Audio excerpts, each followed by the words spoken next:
વડોદરા શહેરમાં જાહેરમાં કચરો ફેંકનાર હવે ચેતી જજો, નહીં તો શહેરભરમાં સેલિબ્રિટીની જેમ તમે ચમકી જશો।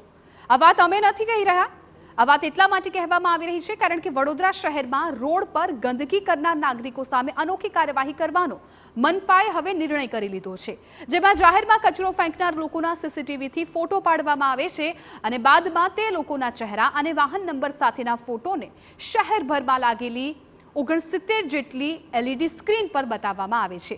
શહેરને સ્વચ્છ અને સુંદર બનાવવા માટેની મુહિમ સાથે લોકોની માનસિકતા બદલાય તે હેતુથી ડિજિટલ કાર્યવાહી કરાઈ રહી છે। છેલ્લા એક અઠવાડિયાથી કચરો ફેંકનાર લોકોના ફોટા અને વાહન નંબર આ રીતે LED સ્ક્રીન પર બતાવાઈ રહ્યા છે।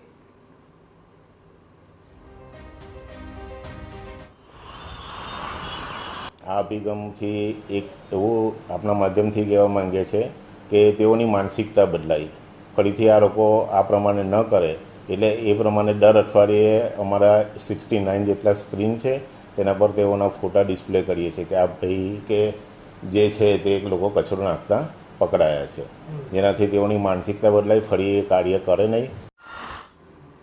વડોદરા શહેરમાં અગાઉ પણ જાહેરમાં કચરો ફેંકનાર કે ગંદકી કરનાર સામે કાર્યવાહી થતી જ હતી, છતાં પણ લોકો કચરો ફેંકતા અટકાતા નહોતા। તેથી જ રસ્તા પર ગંદકી કરનાર લોકોના ફોટો કોર્પોરેશન મોટા સ્ક્રીન પર બતાવવાનું નક્કી કર્યું। આ કાર્યવાહીથી લોકો સ્ક્રીન પર ગંદકી કરતા દેખાશે તો શરમ સંકોચ અનુભવશે અને ફરી ક્યારેય આવી ભૂલ નહીં કરે અને અન્ય લોકો પણ LED સ્ક્રીન જોઈ જાહેરમાં કચરો ફેંકતા અટકશે અને પ્રેરિત થાય કે ગમે તે રીતના ગમે ત્યાં કચરો ન નાખીએ અને શહેરને સ્વચ્છ રાખીએ। આ અભિગમથી 100% લોકોની માનસિકતા પણ ચેન્જ થશે, કારણ કે પોતે આ પ્રમાણેનું કાર્ય કર્યું હશે, તેમને શરમ પણ અનુભવશે, એટલે ફરીવાર કચરો ન નાખે અને એ રીતનું એમનો માનસિકતા અને બિહેવિયર 100% ચેન્જ થશે।